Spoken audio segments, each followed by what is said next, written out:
আসসালামু আলাইকুম প্রিয় দর্শক, আশা করি ভালো আছেন, সুস্থ আছেন।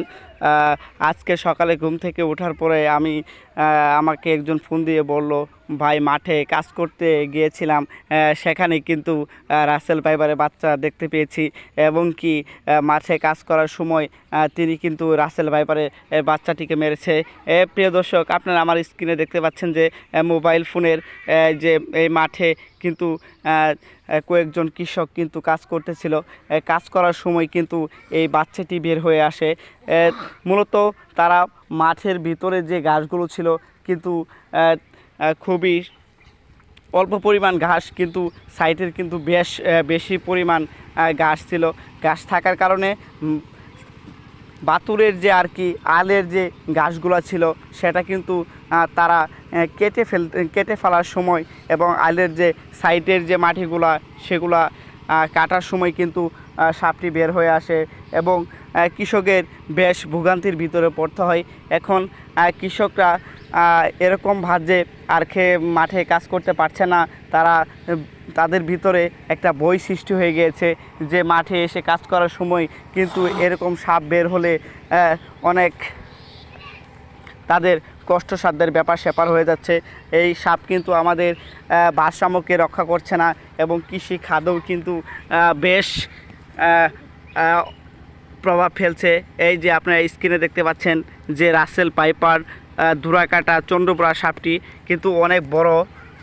তো দেখতে পাচ্ছেন মূলত 1 থেকে 2 হাত হবে। দেখতে পাচ্ছেন এই রাসেল ভাইপারটা খুবই নগণ্য একটি সাপ। এটি কিন্তু অনেক তেজ। এ পর্যায়ে জানার চেষ্টা করব আমার যে কৃষক ভাই সজীব ভাই কিন্তু এই সাপটিকে মেরেছে। সজীব ভাই, আসসালামু আলাইকুম।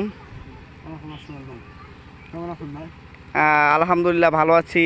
এই যে আপনি মাঠে কাজ করতে এসেছিলেন, যে আসার সময় এই সাপটিকে আপনি হত্যা করেছেন বলে জানা গেল। তো কীভাবে আপনি এই সাপটিকে হত্যা করলেন এবং কখন হত্যা করেছেন?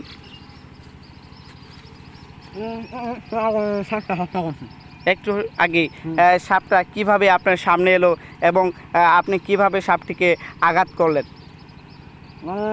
সাপ পাচ্ছি তো, এর মধ্যে সাপটা বের হয়েছে। কূপ দিয়েছেন। সাপটি বের হওয়ার সময় আপনার ভিতরে কি কাজ করছিল, যে সাপটিকে মারবেন না দৌড়ে পালিয়ে আসবেন? আমার মন চাইছিল যে মারবো না, আমার আবেগে কাজ করে পরে সাপটিকে মেরেছেন।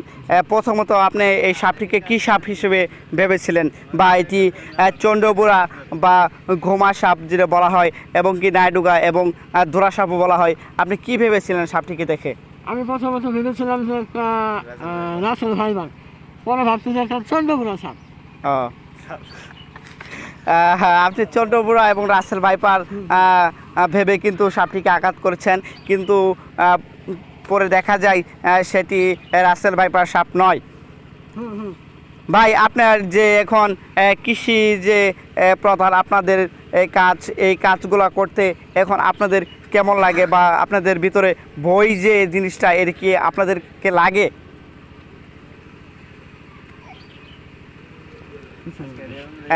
আপনি কৃষি কাজে এখন কাজ করতে কি ভয় লাগে? সাপের ভয় লাগে? না না, কোনো ভয় নাই, সাপ বের হবে, খুব ভয় মারবো।